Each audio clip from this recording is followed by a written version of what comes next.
नमस्कार दोस्तों, आपके अपने चैनल घरौंदा में बहुत बहुत स्वागत है। मैं आपकी दोस्त होश रुचि। तो फ्रेंड्स, आज हम एक डॉक्टर से मिलने आए हैं और डॉक्टर भी ये केवल डॉक्टर ही नहीं है, ये CBSE की काउंसलर भी है, जो कि उत्तराखंड का इन्हें काउंसलर नियुक्त किया गया है। और एक ये साइकोलॉजिस्ट हैं। और डॉक्टर, आप अपने बारे में बताइए, क्योंकि मेरे पास लिस्ट बताते बताते मैं थक जाऊँगी कि नहीं, ऐसी बात नहीं है। एक्चुअली मैं एक मेडिकल डॉक्टर हूँ, स्पेशलिस्ट हूँ। मैं टीचर रही हूँ पैथोलॉजी या बायोकेमिस्ट्री में, प्रोफेसर हूँ, मेडिकल कॉलेज में पढ़ाया है मैंने। फिर मैं साइकोलॉजी में आ गई क्योंकि मुझे शौक था कि बिहेवियर और थिंकिंग प्रोसेस पे और बच्चों की स्ट्रेस को ख़त्म करने का मेरा इंटरेस्ट था।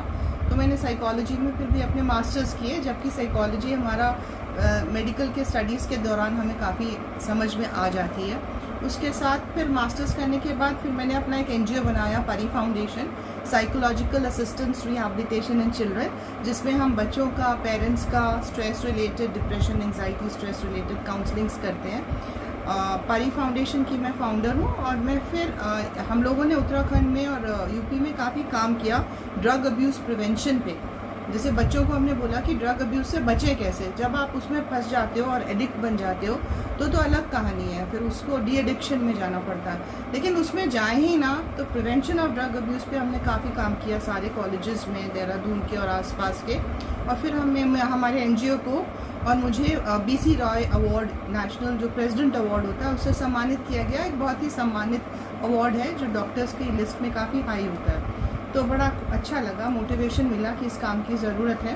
काउंसलिंग्स करती हूँ मैं। मैंने एक suicide prevention crisis tele helpline भी खोली हुई है, जिसमें फ़ोन आते रहते हैं और लोग जो परेशान हैं हमसे बात करते हैं अगर उनको कोई सुसाइडल या एक्सेसिव डिप्रेसिव थॉट्स आ रहे हैं। डॉक्टर साहब, पहले तो मुझे ये पूछना है कि आजकल से सुसाइड है, तो हम कहते हैं ना कि बच्चे हाथ में जान लेकर घूमते हैं, एक मुहावरा हो गया है। क्योंकि कुछ भी हुआ, पहले भी डांट खाते थे या बच्चों के मतलब फेल होते थे, आप हर चीज़ में धोखा भी खाते थे, सब कुछ होते थे, लेकिन एक सुसाइड का नहीं आता था। आजकल क्या होता है कि माँ बाप इसी डर से बच्चों को कुछ नहीं कह पाते हैं कि वो सुसाइड कर लेंगे। चलो, अब इस शब्द को हम ज़्यादा नहीं बोलेंगे, क्योंकि कहते हैं कि जो हम शब्द ज़्यादा बोलते हैं वो जहन में बैठ जाता है। हाँ, एक नेगेटिव टर्म है और एक ऐसे थॉट्स आते हैं, और जब भी ऐसे थॉट्स आए कि जीवन में क्या रखा है, चलो मैं अंत ही कर लूँ, वो बहुत ही इमरजेंसी वाली बात होती है। साइकोलॉजी में एक इमरजेंसी है, क्योंकि कहते हैं कि अगर ऐसे थॉट्स आ रहे हैं तो जो जिसको आ रहे हैं वो बहुत ज़्यादा स्ट्रेस और डिप्रेशन में है, क्रॉनिक है डिप्रेशन, और वो उसको अपने आगे कुछ रास्ता या कुछ हल दिख नहीं रहा, और वो ऐसा कर भी सकता है। तो हमें ऐसी चीज़ों से बचना है। और ऐसे अगर कोई थॉट्स आ रहे हैं किसी को, तो उसकी जड़ तक जाने की कोशिश करनी है कि वो परेशान है क्यों, क्योंकि कोई ना कोई वजह जरूर है। तो डॉक्टर, जैसे पेरेंट्स हैं, वो बच्चों को कैसे पहचाने कि हमारा बच्चा डिप्रेशन में है, मतलब उसके क्या लक्षण होते हैं कि जो पेरेंट्स उस समय अवेयर हो जाए और किसी साइकोलॉजिस्ट के पास लेकर जाए उसे? पेरेंट्स ही पहले टीचर होते हैं घर पे, जैसे तुमने कहा बिल्कुल सही कि पेरेंट्स ही पहचानेंगे। तो अगर आप देखो कि आपके आसपास आपके बच्चे या कोई भी रिश्तेदार, कोई भी बड़ा गुमसुम बैठा हुआ है और अपनी रोज़मर्रा की ज़िंदगी से जो पहले जिस चीज़ में वो इंटरेस्ट ले रहा था, उससे वो हट के एकदम से उसका बिहेवियर चेंज हो गया है, कटा सबसे कटा हुआ बैठा है, या खा नहीं रहा या बहुत खा रहा है, सो नहीं रहा या बहुत सो रहा है, बहुत थिंग्स होते हैं, और अपने नॉर्मल रुचि नहीं ले रहा अपनी लाइफ की बातों में। और अगर घर से दूर रह रहा है बच्चा या स्कूल से दूर रह रहा है, और आप देखोगे कि आपको उसके चेहरे पे भी उदासी, मायूसी दिखेगी, और उस समय आपको जागरूक होना है कि कोई प्रॉब्लम है। और अगर वो मरने मराने की बातें कर रहा है, तब तो फिर बहुत ही जागरूक होना और हेल्प लेनी है प्रोफेशनल। क्योंकि आजकल अब तो फिर भी ये होता है कि हम साइकोलॉजिस्ट के पास जाते हैं। पहले साइकोलॉजिस्ट के पास जाना यानी कि हमारे अंदर या हमारे बच्चे के अंदर कुछ कमी है, ये समझा जाता था। तो जैसे आपके पास पेरेंट्स आते हैं अभी भी इसके बच्चों का केस लेकर? आप डॉक्टर के पास भी तभी जाते हो ना, अगर बीमारी है, अगर ठीक हो तभी तो नहीं जाओगे ना। तो अगर साइकोलॉजिस्ट और साइकेट्रिस्ट दो अलग चीज़ें होती हैं। साइकेट्रिस्ट होते हैं, हम लोग MBBS करके फिर MD करते हैं और हम लोग दवाइयाँ दे सकते हैं। मैं एक MBBS डॉक्टर हूँ, मैं दवाई देने के मैं सक्षम हूँ। तो मेरे साथ बहुत फ़ायदा ये है कि जब मैं साइकोलॉजी करती हूँ, साइकोलॉजी टॉक थेरेपी होती है, जिसमें कि आपको बोल के बातों का, पर्सन का व्यवहार या उसके थॉट प्रोसेस पे काम करके उसको एम्पावर करना है कि वो बेटर कैसे बने। लेकिन साइकोलॉजिस्ट नॉर्मली दवाइयाँ नहीं दे पाते, एक MBBS डॉक्टर या MD साइकेट्री ही दे पाता है। मेरे साथ थोड़ा सा फ़ायदा ये है बीइंग अ डॉक्टर मैं काउंसलिंग तो करती हूँ क्योंकि वो मेरा पैशन है, वो मैं उसको बहुत लाइक करती हूँ, वो मेरा हॉबी है, पैशन है, जो भी कह लो। उसके साथ साथ अगर ज़रूरत पड़े तो मैं हल्की फुल्की दवाई भी प्रिस्क्राइब कर सकती हूँ। नॉर्मली साइकोलॉजिस्ट जो है साइकेट्रिस्ट के साथ मिलके काम करते हैं। साइकेट्रिस्ट दवाइयाँ लिखते हैं, काउंसलिंग के लिए साइकोलॉजिस्ट के पास भेजते हैं।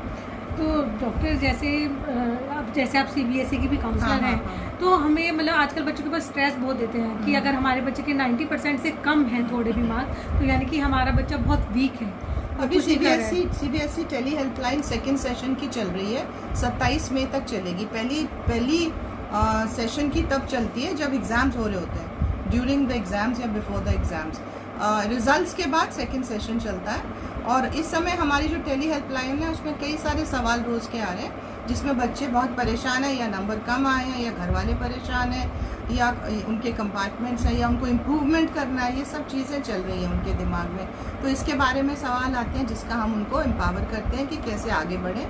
बहुत सारे सवाल करियर से रिलेटेड आते हैं कि अब हम क्या चूज़ करें, तो उसमें भी हम उनको बताते हैं कि कैसे अपना इंटरेस्ट, एप्टीट्यूड, अपनी पर्सनैलिटी, अपने मार्क्स देख के, अपनी रुचि देख के अपने आप डिसाइड करें कि बच्चे कैसे आगे बढ़ेंगे। और पेरेंट्स को ये सलाह देते हैं कि कैसे शांत रहें और घर का माहौल शांत रखें ताकि बच्चा उनको देख के प्रॉब्लम या स्ट्रेस में ना जाए। जैसे हमें कुछ कैरियर से संबंधित सलाह लेनी है तो हम आपसे ले सकते हैं? हाँ, करियर से संबंधित सलाह बहुत अच्छी तरह से मिल जाती है, क्योंकि कुछ टेस्ट भी होते हैं, इंटरेस्ट, एप्टीट्यूड टेस्ट, या बच्चे से बात करके उससे समझा जाता है कि उसकी रुचि किस तरफ है। अमूमन बस बच्चों को यही उत्साह, उमंग या उनको एम्पावर करना है कि वो खुद जाके जाने कि वो किस चीज़ में जाना चाहते हैं, और वहाँ जाके जो लोग उस चीज़ को कर रहे हैं, उस कॉलेजेस में उस पढ़ाई के बारे में जाने वहाँ जाके, और फिर डिसाइड करें कि वो क्या करना चाहते हैं। तो डॉक्टर एक चीज़ और है कि जो पेरेंट्स हैं, क्या होता है कि उनको मतलब आपके हिसाब से मतलब 8 तक वो बच्चों के आजकल ऊपर बड़ा प्रेशर। जैसे हम जब छोटे थे तो हमारे ऊपर प्रेशर नहीं होता था, एक ही होता था कि आप अच्छे नंबर लाएंगे, पर अच्छे नंबर की कोई ऐसी डेफिनेशन नहीं होती थी कि 90% लाने हैं, या अभी से हमारे ऊपर ये प्रेशर नहीं था कि नहीं आपको ये बनना है या ये नहीं बनना है। हाँ, तो अब इसके लिए आप पेरेंट्स को क्या सलाह देंगे? देखो, पेरेंट्स जो है नॉर्मली अब इतनी जागरूकता इस बारे में हो चुकी है कि अब पेरेंट्स भी बहुत एजुकेट और अवेयर हो चुके हैं कि बच्चों पे प्रेशर नहीं डालना और अपना प्रेशर भी कम रखना है। लेकिन जाने अनजाने में अपनी अपेक्षाएं पेरेंट्स बच्चों को थोप देते हैं, बोल देते हैं, बता देते हैं, उनको क्रिटिसाइज कर देते हैं, डांट देते हैं, उनको कह देते हैं कहा था ना पढ़ ले, नंबर कम आते हैं। तो इस तरह की बातें फिर बच्चे को बड़ी हर्ट करती हैं। तो पेरेंट्स को सलाह दी जाती है, क्योंकि पेरेंटिंग का स्टाइल बहुत बदल चुका है अब रिसेंट टाइम में। तो पेरेंट्स की पहला सेशन हमेशा पेरेंट्स के साथ ही होता है, और उनको सलाह दी जाती है वो किस तरह से अपने बच्चे के साथ बात करके उसको एम्पावर करें, क्योंकि पेरेंट्स का बात करना बच्चों के साथ तरीका जो है वो बहुत इम्पोर्टेंट है कि क्या कहना और कैसे कहना। फिर बच्चे के साथ काउंसलिंग होती है और फिर उसकी प्रॉब्लम का हल दिया जाता है, उसको समझाया जाता है कि कैसे अपनी प्रॉब्लम्स को वो सॉल्व करें। ओवरऑल ये देखा गया है कि हम सॉल्यूशंस नहीं बताते कि तुम ये करो वो करो, हम बच्चों को और पेरेंट्स को एम्पावर करते हैं कि ये ऑप्शंस है और आपको ऐसे ऐसे करना चाहिए, और ये करने का फ़ायदा ये है। तो जब उनको ये चीज़ समझ आती है फिर वो अपने आप को बदल के उस तरह से आगे बढ़ते हैं।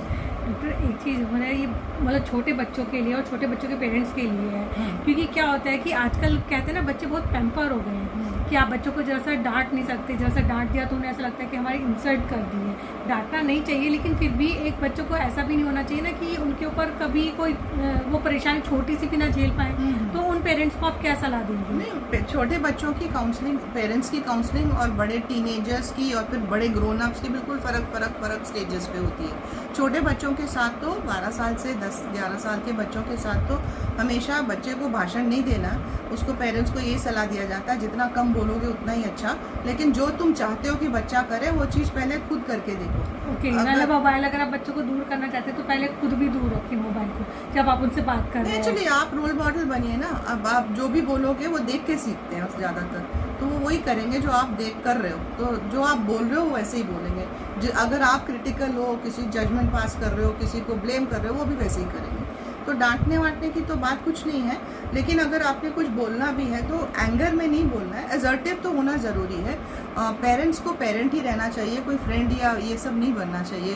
अच्छा, जैसे ये कहते हैं कि फ्रेंड्स बन के बच्चों के फ्रेंड्स बहुत सारे हैं, तो वो फ्रेंड्स उनके पास हैं अपने। पेरेंट ही होता है। पेरेंट अपनी रिस्पेक्ट रखे और अपनी बात कैसे कहनी है बच्चों को एसर्टिव तरीके से कैसे कहनी है, वो ट्रेनिंग हम पेरेंटिंग में पेरेंट्स को देते हैं। मेंटल हेल्थ की बात करते हैं तो मेंटल हेल्थ है क्या और हम इसे कैसे इम्प्रूव कर सकते हैं, कैसे पॉजिटिव हर समय सोच सकते हैं? बिल्कुल, देखो WHO की जो परिभाषा है हेल्थ की, वो होलिस्टिक हेल्थ है। मतलब आपकी फिजिकल हेल्थ, आपकी मेंटल, इमोशनल और आपकी सोशल हेल्थ, तो ये सारी चीज़ें मिलके हेल्दी बनता है। और फिजिकल हेल्थ में तो सबको आजकल पता ही है क्या खाना है, कितना खाना है। फिजिकल हेल्थ तो आजकल सभी एक्सरसाइज, योगा कुछ सब कर रहे हैं, है ना। लेकिन मेंटल हेल्थ के बारे में ना तो कभी चर्चा हुई है, ना किसी ने बताया, ना पढ़ाया है। और इमोशनल हेल्थ मेंटल हेल्थ का एक हिस्सा है, जिसमें हमें ये पता है कि हमें इमोशनल अपने कैसे संभालने हैं, अपने आप को कैसे, अपने इमोशंस को काबू में रखना है, और ये भी जानना है कि दूसरे के किस इमोशनल स्टेट में वो बंदा है। इसको हम कहते हैं EQ, emotional wellness, emotional quotient. तो ये चीज़ बढ़ाने की कोशिश की जाती है। मेंटल हेल्थ तो ये है कि इस पे चर्चा यही करनी है कि अगर आपको अपने में, आसपास में कुछ व्यवहारिक समस्या, चेंजेस आ रहे हैं, कुछ सोचने में, व्यवहार में, या किसी को आप देख रहे हो जो एकदम से आपको लग रहा है कि पहले जैसे था अब नहीं है, कटा है, गुमसुम है, चुप है, ज़्यादा बोल रहा है, कम बोल रहा है, अपना देखभाल नहीं कर रहा, या स्ट्रेस में दिखेगा कि तनाव में है, और तो आप क्या कर सकते हो? आप पहले तो, अगर आप जागरूक हो तो पहले तो आप पहचानोगे ना कि वो परेशान है, और परेशान बंदे से कैसे बात करनी है ये आपको आनी चाहिए। यही हम लोग वर्कशॉप्स में सिखाते हैं। और दूसरी चीज़ आप क्या करोगे, उसको एम्पावर करोगे कि वो मेंटल हेल्थ प्रोफेशनल के पास जाके, साइकोलॉजिस्ट के पास जाके अपना इवैल्यूएशन कराए, हेल्प ले। इसमें कोई स्टिग्मा या कोई शर्म की बात नहीं है। जितनी इम्पोर्टेंट आपका खांसी, जुकाम, बुखार है, उतनी इम्पोर्टेंट आपकी सोच है और आपके इमोशंस हैं। तो अगर आप उनका इलाज अपना करते ही हो, डॉक्टर के पास जाके खांसी, जुकाम, फिजिकल हेल्थ देखते हो, तो मेंटल हेल्थ के भाई इलाज पॉसिबल है। तो डॉक्टर की सलाह ज़रूर लेनी है टाइम। डॉक्टर साहब, एक आपने कहा था सोशल हेल्थ, तो आजकल तो क्या होता है कि हमारे जो बच्चे हैं वो सोशल से हटते जा रहे हैं। पहले क्या होता था कि घर में एक शादी भी होती थी तो एक सोशल फंक्शन मतलब 1 महीने पहले होता था। आजकल के बच्चे मतलब बिल्कुल टाइम टू टाइम आते हैं। ये कहीं ना कहीं हमारी ही कमी है कि हम उसे, हमारे जो रिश्तेदार हैं मतलब वो अब जब आते थे तो पहले एक खुशी होती थी कि हमारी बुआ आ रही है, मौसी आ रही है। अब बच्चों को ये लगता है कि हमें कमरा शेयर करना पड़ेगा, वो ऐसे बोलेगा या ऐसे करेगा, तो बच्चे टेंशन में आ जाते हैं कि हाय वो क्यों आ रहे हैं। तो इसका आप क्या सलाह देंगे पेरेंट्स को? इसका सोशल हेल्थ, जैसे एक स्टूल है, एक और स्टूल के 3 और रखने के स्टेप्स होते हैं ना, 3 खंभों पे स्टूल खड़ा होता है। उसका अगर एक भी खंभा टूट जाए तो नेचुरली प्रॉब्लम होगी और आप देखोगे कि स्टूल लड़खड़ा के गिर जाएगा। सो इसी तरह से अगर आपका फिजिकल, मेंटल या सोशल हेल्थ में से कोई भी चीज़ गड़बड़ा रही है तो आप एज अ पर्सन आप फंक्शन सोसाइटी में अच्छी तरह से नहीं कर सकते। सोशल हेल्थ में कैसा, जैसे EQ बहुत इंपॉर्टेंट है सोशल हेल्थ के लिए, इमोशनल वेलनेस, कैसे इमोशन समझने हैं, कैसे मिलना है, कम्युनिकेशन बहुत, सॉफ्ट स्किल्स बहुत इंपॉर्टेंट है, कैसे किसी से बात करनी है। आज मेरा बहुत मन है कि मैं शुरू करने जा रही हूँ अब देहरादून में भी, मैं आपके माध्यम से भी बता दूँ कि कम्युनिकेशन एक ऐसी चीज़ है जो लोगों को बात करने आ नहीं रही, कि बच्चों को स्पेशली कैसे बताएं कि कैसे बात करनी है। तो बच्चा अपने पेरेंट्स से सीखेगा, स्कूल में अपने माहौल से सीखेगा। तो कुछ बच्चे तो अपनी बात बोल सकते हैं, रख सकते हैं, लेकिन कुछ बच्चों को इतना स्टेज फ्राइट या झिझक है कि वो आगे ही नहीं आ पाते। तो हम लोग कम्युनिकेशन स्किल्स के लिए कुछ एजेंडाज बच्चों के लिए रिसेंटली स्टार्ट करेंगे फ्यूचर में, और पेरेंट्स अपने बच्चों को हमारे पास भेज सकते हैं, जिसमें कि हम उनको बोलने का मौका देंगे। क्लास में भी आप देखोगे कुछ 4-5 बच्चे ही डिबेट्स या फंक्शंस में पार्ट लेते हैं, बाकी सब ताली बजाते रह जाते हैं। तो वो बाकी बच्चे भी कल जब दुनिया में, समाज में जाते हैं तो उनको बोलने में प्रॉब्लम्स होती हैं। तो वो सब खत्म करने के लिए परी फाउंडेशन हम लोग लेके आएगा, एक स्टेज देगा बच्चों को, जिसमें हर माँ बाप अपने बच्चे को भेज सकता है और हम उसको स्टेज फ्राइट खत्म करने का मौका देंगे, बोलने का मौका देंगे। तो ये चीज़ें हम सिखाना बच्चों को बहुत ज़रूरी है सोशल, उसमें कि बोलना कैसे है, गुस्सा नहीं करना है, दूसरे को समझना है। और अगर रही बात की रिश्तेदारों की, तो पहले तो इस मोबाइल फ़ोन से बच्चों को दूर रखो, तो इसमें काफ़ी नेगेटिविटी तो इसी से ख़त्म हो जाएगी। ये एजुकेशन के लिए है, ये एंटरटेनमेंट के लिए नहीं है। तो इसके लिए पहले पेरेंट्स इसको अपने से दूर रखें, तभी बच्चे दूर रखेंगे। और दूसरी बात, जो बच्चे घर में बोलेंगे वही, जो पेरेंट्स घर में बात करेंगे वही चीज़ बच्चे सीखेंगे। तो अगर किसी के आने पे पेरेंट्स पॉजिटिवली बोल रहे हैं और अच्छा बोल रहे हैं, तो बच्चा भी वही चीज़ बोलेगा। लेकिन अगर पेरेंट्स ना खुश है तो बच्चा भी वही चीज़ बोलेगा। एक पिछला सवाल तुमने पूछा था कि छोटे बच्चों के साथ कैसे बात करनी है, तो छोटे वो उसका जवाब अधूरा रह गया। तो उसमें ये बात है कि छोटे बच्चों को मैंने बोला बच्चे देख के सीखते हैं, बोलना कम है और रोल मॉडल बन के उनको अच्छी वो देनी है, एक रोल मॉडल बन के अच्छे एग्जाम्पल्स देने हैं। तो पेरेंटिंग सीखना बहुत ज़रूरी है कि क्या बोलना है, कितना बोलना है। हर पहलू के दो सिक्के होते हैं।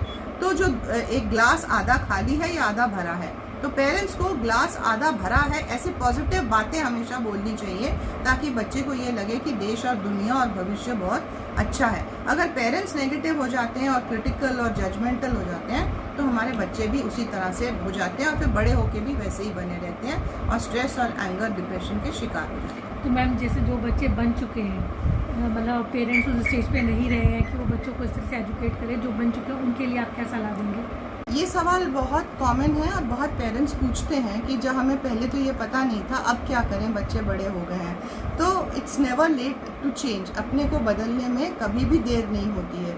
तो आज भी अगर आप अपने आप को बदलोगे और एक पॉजिटिव माइंडसेट के साथ जीवन में आगे बढ़ोगे, मैं पेरेंट्स को कह रही हूँ, तो घर का माहौल बदलेगा, घर का माहौल बदलेगा और बच्चे बड़े भी देख के उसको बदलेंगे। बड़े जो बच्चे हैं, अगर आपसे कोई गलतियां हुई हैं या आप कुछ उनके साथ शेयर करना चाहते हो जो आपको लगता है कि आपको नहीं करना चाहिए, आप उनसे खुली तरह से बात करिए और उनको बताइए कि हमें वो समय जो चीज़ लगी थी तो हमने वो करी। पेरेंट को कभी भी गिल्ट में नहीं जाना है, कभी भी गिलानी में नहीं जाना कि मेरे से गलती हुई है, क्योंकि कोई पेरेंट गलती नहीं करता है। जब भी जो भी चीज़ करिए उसको वो समय वही चीज़ ठीक लगती है अपने बच्चों के लिए और अपने परिवार के लिए। तो गिलानी में कभी नहीं जाना। आपने जो भी जब जैसे किया तब आपको वही चीज़ पता थी और वो ठीक थी उस समय। आज आपको लगता नहीं, वातावरण बदला है, इसको दूसरी तरह से करना चाहिए था, तो आगे अपने आप को प्रिपेयर करिए उसको दूसरी तरह से करने के लिए।